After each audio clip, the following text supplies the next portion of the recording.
अपि चेदसि पापेभ्यः सर्वेभ्यः पापकृत्तमः अपि चेदसि पापेभ्यः सर्वेभ्यः पापकृत्तमः सर्वं ज्ञानप्लवेनैव वृजिनं सन्तरिष्यसि सर्वं ज्ञानप्लवेनैव व्रजिनं सन्तरिष्यसि. Good. So here question will arise when Paramatma is talking about all the good things that happen. When Paramatma is talking about all the good things that happen to them when they gain this knowledge, there is one thing that you want to really understand. Is it applicable for only good people? Is it only applicable for good people? Think. Bhagavan said, when you end up into Jnanam, there will never be a delusion. Who is qualified for this? Am I qualified? I have done something wrong in the past. I know I might have used wrong words for people who are very respectable. I might have cheated somebody. I might have spoken lies. Am I qualified to be there? Should I even try? See, this last one is very dangerous. When we say, should I even try? I am not qualified. Should I even try? The first answer that will come to you is no. నేను homework చేయలేదు స్కూల్కి వెళ్ళాలా teacher తిడతారేమో I think my teacher is going to shout at me, yell at me, she'll give me punishment, she'll make me like feel shamed, I'll be humiliated. Should I go? The answer is no, I will not go. So if I don't want to go, what should I do? I should say, oh my God, I have a stomach pain today, mummy, I don't want to go. This is all the drama that we do, right? Why this is happening? Am I that bad to, first of all, not do the homework, being lazy, number one. 2, taking a wrong decision of not going to school. 3, speaking a lie that I have a stomach pain. The 3 mistakes, one after the other I did. All the 3 mistakes start with the first one, which is not doing my job. I broke the rule of not doing my Nitya Karma. As a student, I was supposed to look at my studies, prepared for the next day. All that was required. I did not do that. So I missed that. When I don't do my Nitya Karma, we discussed about it. When we don't do Nitya Karma, it accumulates into Papa, sin, agitations of the mind. During those agitations is what you take wrong decisions, you speak lies and do all the other stuff. It is because of that Papa. Now I know I have done this Papa. Can I still go ahead and start my journey into doing my karma as jnana, as a yajna? Can I go to finally jnana? Can I reach the level of wisdom that one must have so that they are away from all these delusions? Should I still practice this in my real life? The answer to that is in this particular verse. Api chayad asi papebhyah sarvebhyah papa uttama. The biggest of sins that you may have done, the biggest sinner that you are, it's okay. It is okay. Everybody goes through that phase. See how compassionate Lord is. He will not say, hey, only these people should come and practice this. Rest all are not blessed by me. You can go around and waste your time. Anyway, you are sinners. I'll punish you later. That's not the words that Bhagavan always uses. He is always compassionate, ever compassionate. He says, you may be the biggest sinner, don't worry about that. You may have done sins, don't worry about that. Sarvam jnana plavenaiva. This is an ocean of samsara. This is the ocean. The world is like an ocean of all the opportunities that you get to make mistakes. And you will do mistakes because of the way I have created you. All your 3 gunas, you can Depending on the situation, one of the guna will always be active, and you may do some mistakes that you don't want to do, but you end up doing it and incur sin, which is okay. But there is a boat in this ocean which is available for everyone. It's a public transport. It's a free to ride public transport. There is a boat. Aplavenaiva. Plava means it is, plava means boat. Plavenaiva means on the boat. Sarvam sarva plavenaiva, everything on top. Sarva jnana plavenaiva. The knowledge is like a boat, is available to everyone. Everyone is allowed to know this knowledge, to have this knowledge, to cherish this knowledge, to practice the knowledge, right? Now, on this board, when you ride over, the papas, the sins, santarishyasi, they will be removed. They will be removed. They will go away. You don't have to worry about it. Which means everybody who has this knowledge cannot say, I'm not peaceful in life. If you ask such a person, say, how are you? He would say, everything perfect. That's the word they would use. Why? Because of the knowledge. Why? Because they have confidence. Why? Because Bhagwan said that. Who else? And why I should believe everything that Bhagwan said? Shraddha. I have faith. I have full faith on my Lord. Whatever he says is right. So he says, with this knowledge, you can get away from, not get away, you can get ignored for all the sins that you have done. How beautiful, right? No more problems. As long as we are constantly reading about him, sailing in his thoughts, chanting his verses, and discussing with people who are also inclined in this area, interested in this area. With a constant focus on that, there is no way you're going to do any mistakes. It will always stop us from making those mistakes. That's another way to look at it as well. All right. So everyone, sometimes it happens, right? Oh, I did not do the homework. Should I go to the school? And I take the decision that I will not go to the school. Likewise, someone may say, oh, I have done a lot of sins. Should I read Bhagavad Gita? The answer is yes, you must. Oh, I have not done any sins in the past. Should I read Bhagavad Gita? I have only punya with me.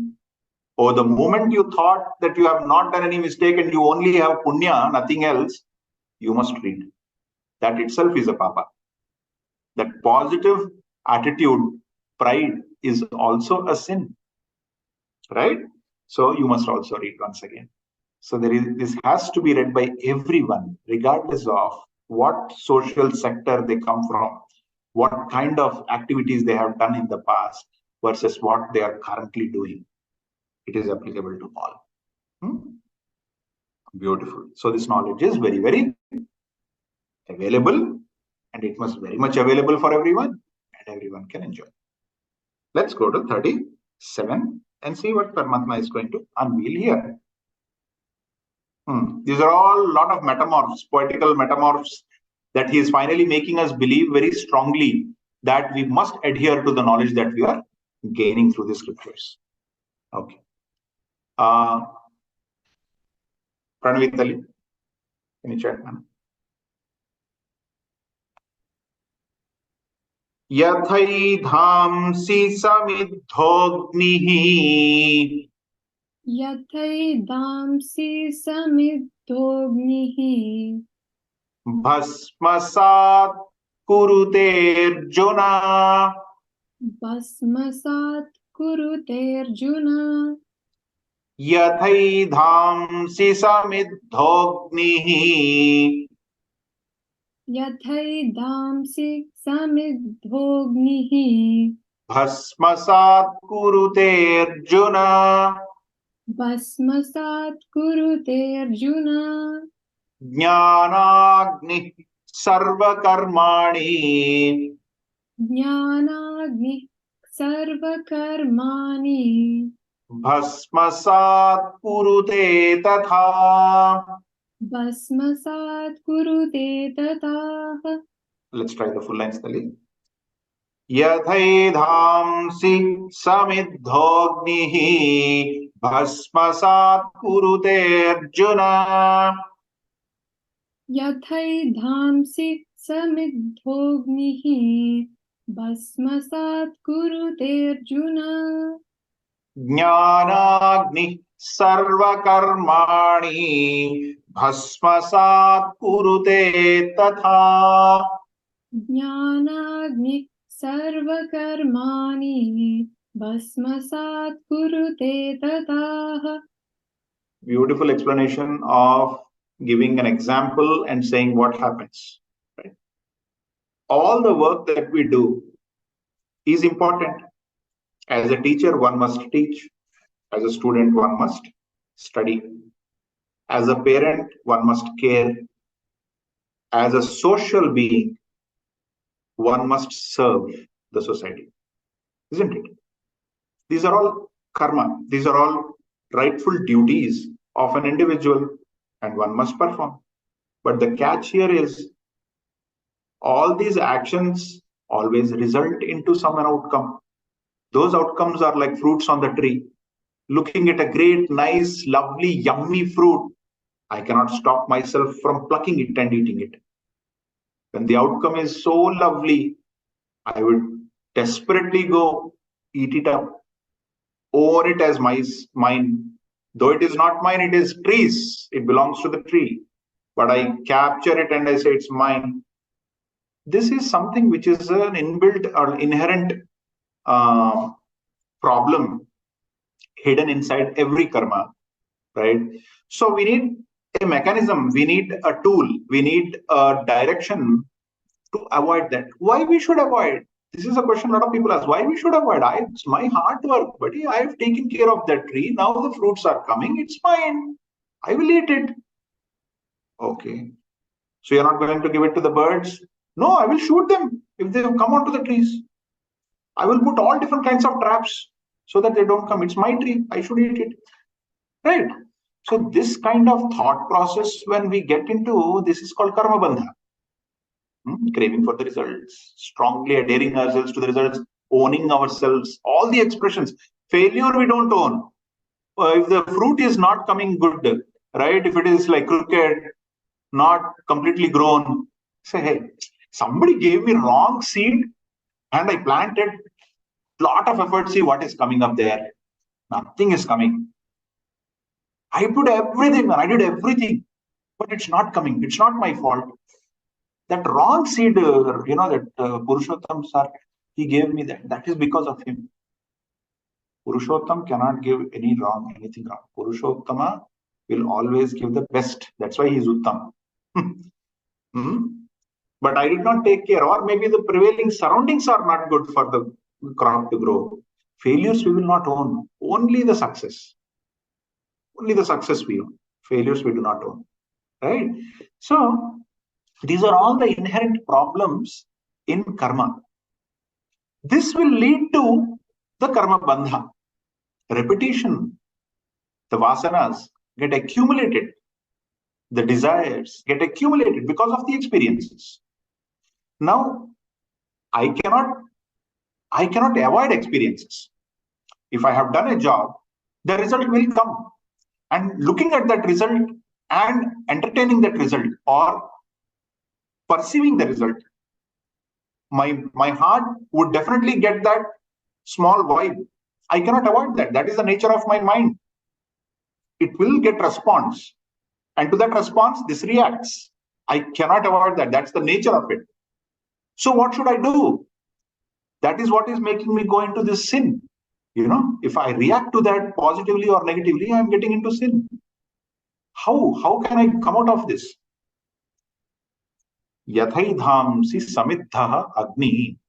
When you put a firewood all at one place and lit that to bring up a fire, you put anything into that fire, it will turn into what? Ash. Bhasma is ash. It turns into ash. Bhasmasat kurute. The fire will turn it into an ash. Have that fire in you. Some fire. that will turn all the actions that you are doing and the corresponding results into nothing but ash. The ash that has no value, the ash that nobody cares for, the ash that is just dust. Such an ash. Every karma you do, keep doing karma, but then have that fire along with you, upon which when you do the karma, it will just turn into ash. It will lose its identity. All the karma, any karma that we do will lose its identity. Have such a fire. What is that fire? Jnana Agni, Jnanagni, the fire of knowledge. The fire of knowledge. That's why one must, even if you have completed 18 chapters of this Bhagavad Gita, every day, if possible, any time in the day or every time in the day, whenever you want, whenever you have an issue, whenever you are doubtful, whenever you are happy, whenever you are excited, touch the book, open the book, read a verse, understand that, read the commentary of the gurus, go, you're done with it. This kind of attitude one must inculcate on a regular basis. What happens because of that knowledge which is constantly firing in you? All the karma that we are doing will just end up into ash. Uncle, if we that end up into ash, I will become a great doctor. Why not? What is required by a doctor? A doctor is one who applies his knowledge of medicine and physiology, right, to better treat the patients. But a doctor is not the one who drives Mercedes, by the way. That is not the definition of a doctor. If you are really interested to become a doctor, have this strong passion to know this knowledge, gain that knowledge, struggle towards it, do a lot of effort to get it. And once you get it, use that knowledge to again share. The purpose of that knowledge is to what? To serve. Every profession is to serve. I'm a software engineer. When I'm actually creating a small web application or something, right, I should see how I'm going to make an impact, to how I can bring a smile in someone's life by doing what I'm doing right now in this life. I am building a small application that is going to help a poor person who does not have a good family background, who does not have a financial ability, to somehow ask the government to please help me and pay for my expenses that I'm supposed to pay to this hospital. One of my family member is sick, so I need to get this paid, and I'm asking you, can you please help me and then pay my dues to this hospital? How carefully I should be working on that application. What if that application suddenly is not available to a person whose patient is actually lying there and he cannot go into the doctor's room because he is not able to get this claim proved, processed, and approved? What will happen to this patient? He or she will probably have serious damage, right? So if I'm not doing my work properly, it is not that, oh, I did a small mistake, I can correct this. It's only a software, right? I can just tweak it next day and I can correct it.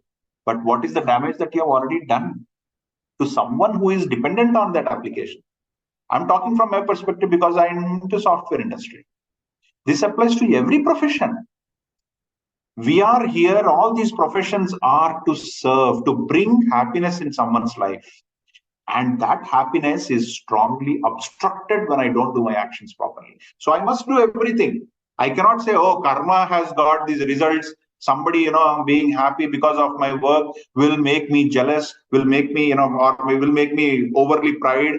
A lot of pride will come into me, so I will stop doing. No, do everything that you can do with the spirit of yajna.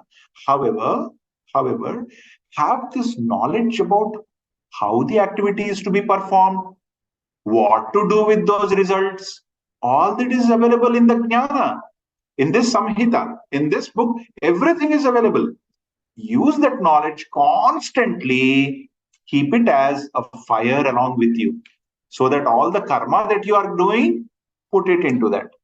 Brahmarpanam. And then it will take its own route. The karma will lose its identity. Who did this work? We don't know. Somebody from Deloitte or Electronic Arts or some other company, they did it. How they did it? I don't know, but the end result is amazing. It brings such a happiness to everyone.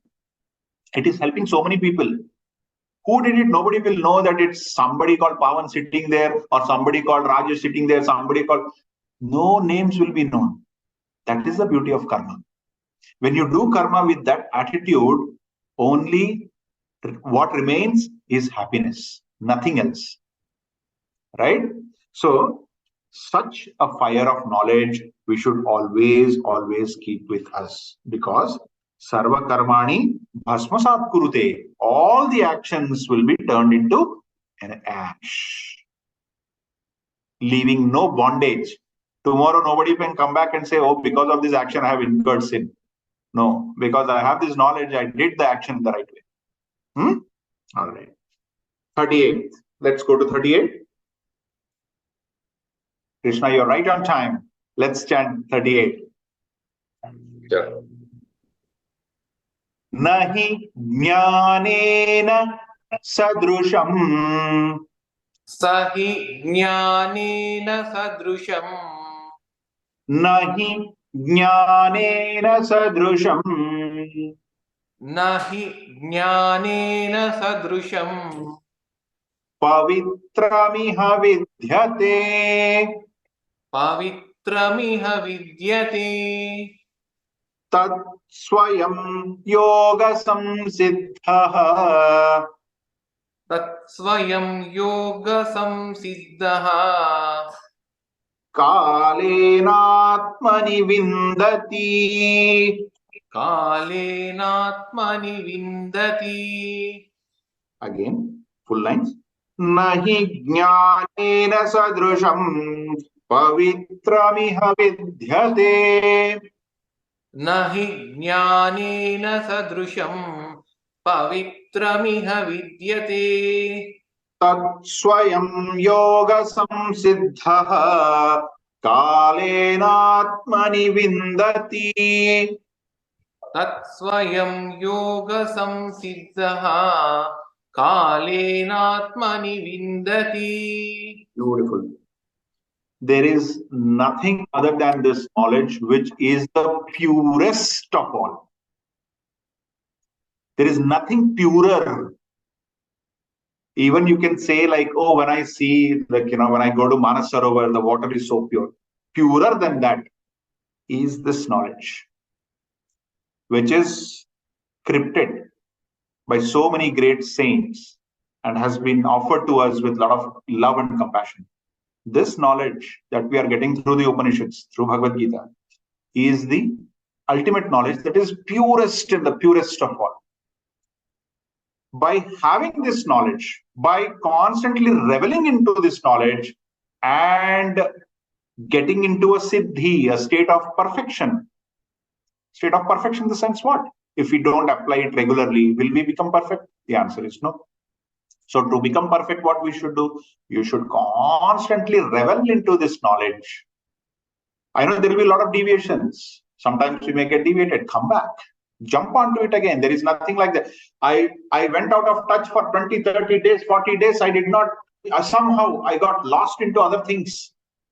Come back on the 42nd day. It's okay. Come back on the 42nd day. Sit down again. There is no problem. Start where you left. And then practice again. Now also you will get deviated, but not for 42 days. You will get deviated for probably 20 days. And then you will get a noise somewhere. Pawan, you are not doing it right. You already skipped 20 days in a stretch. Last time 40 days you lost, man. And then you thought you should come back, learn and read Gita. You came back. Good job. But why are you doing it again? Already 20 days lost. Then I said, oh my God. And what did I realize? What did I think that time? Oh, even if I lose 42 days, never mind, I will come back. I will come back and start. That's what I did, right? Why can't you do that now? Let me do it. 21st day, I again sit down and continue my journey. Again, I get deviated somehow after a few days. This time, just after the second day, hey, Mr. Pavan, 2 days already happened. I'm warning you. Sound will come inside me. 2 days happened. I'm warning you. This knowledge is very precious. You are not supposed to leave this. That's the commitment you should give to yourself. Why are you not giving it to yourself? Come back, buddy. And that's when Pavan again comes back on the third day now.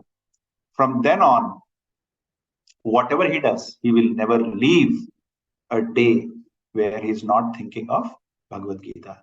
Now, the mind says, Pavan, why a day? What is this timing for you?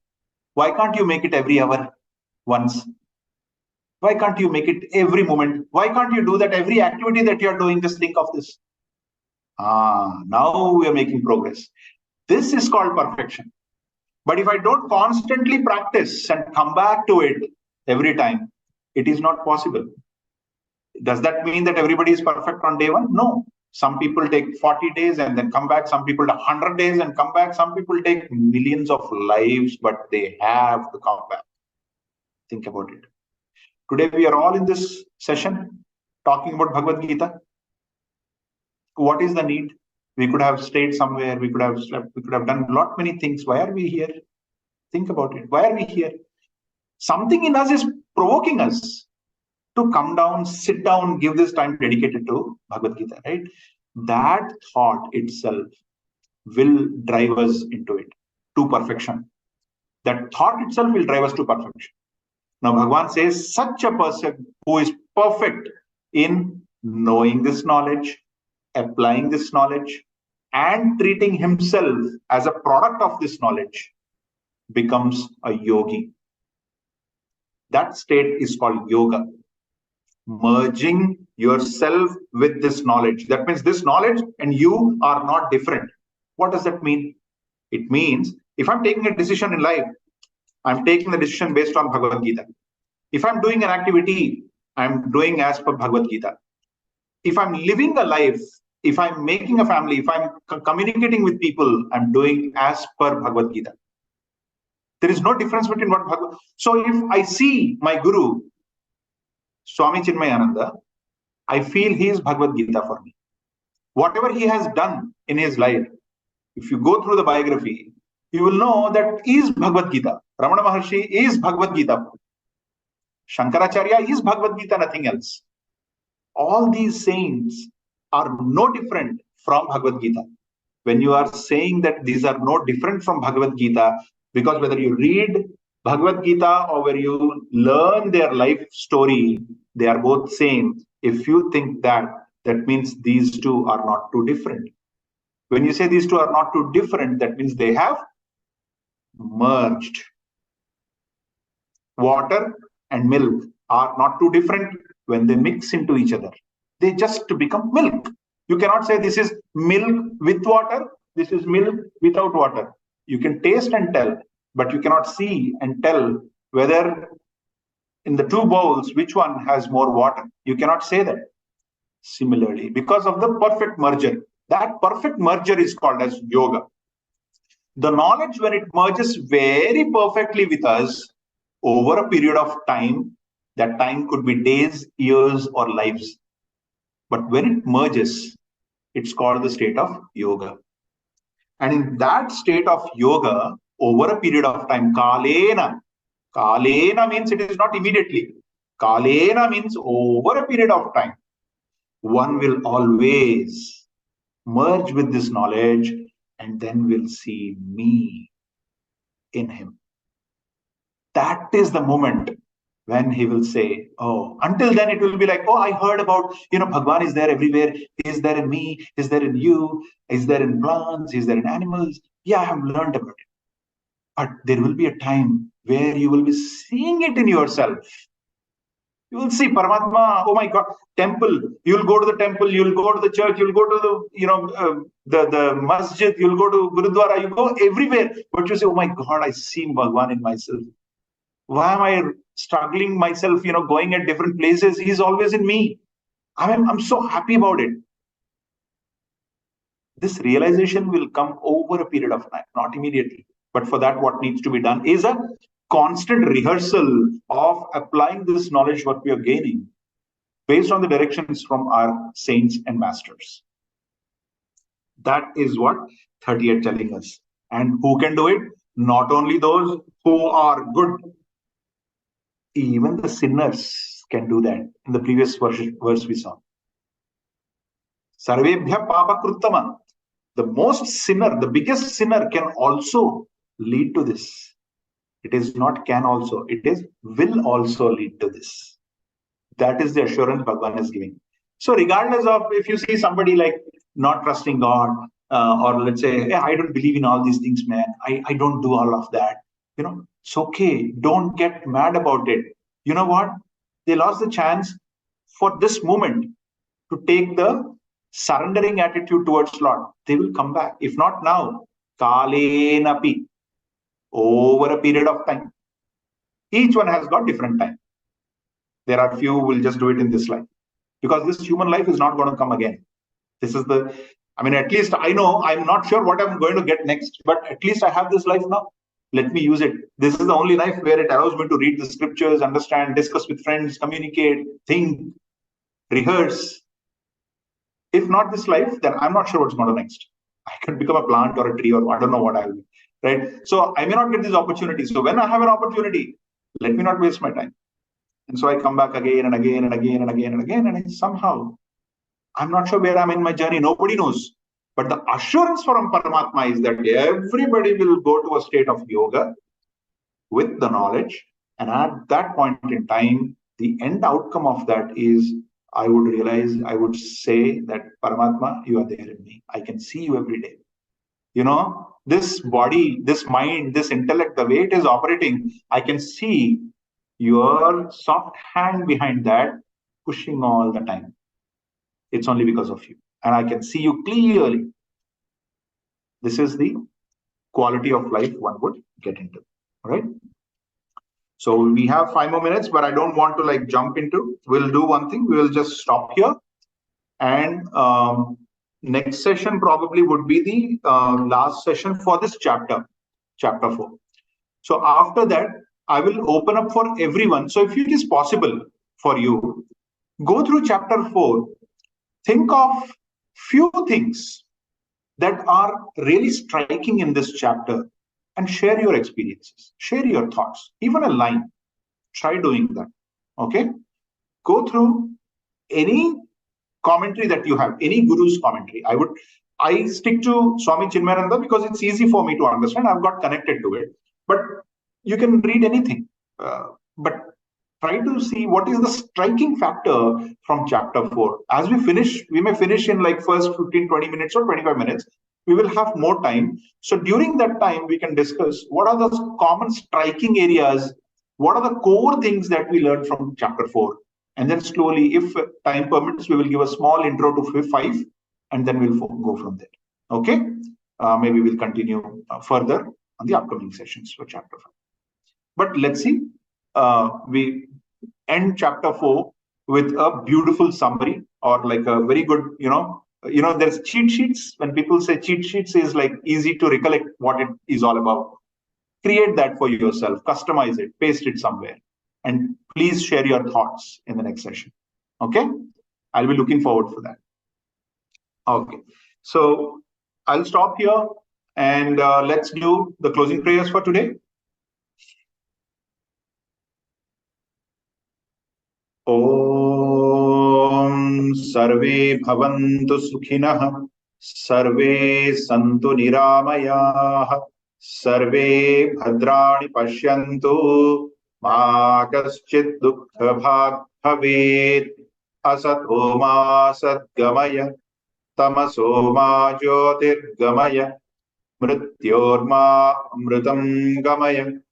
Om Purnamada Purnamidam Purnat Purnamudachyate Purnasya Purnamadaya Purnameva Vashishyate. Om Shanti Shanti Shanti. Hari Om Shri Gurubhyo Namaha. Hari Om. All of you have a good rest of the week. We will catch up again in the next session next Saturday. Bye. Thank you, Jay. Bye, Jai Rebecca. Shri Krishna. Jai Shri Krishna. Thank you, Jai Shri Krishna. Jai Shri Bye, Krishna. Uncle. Bye, Krishna. Jai Shri Krishna.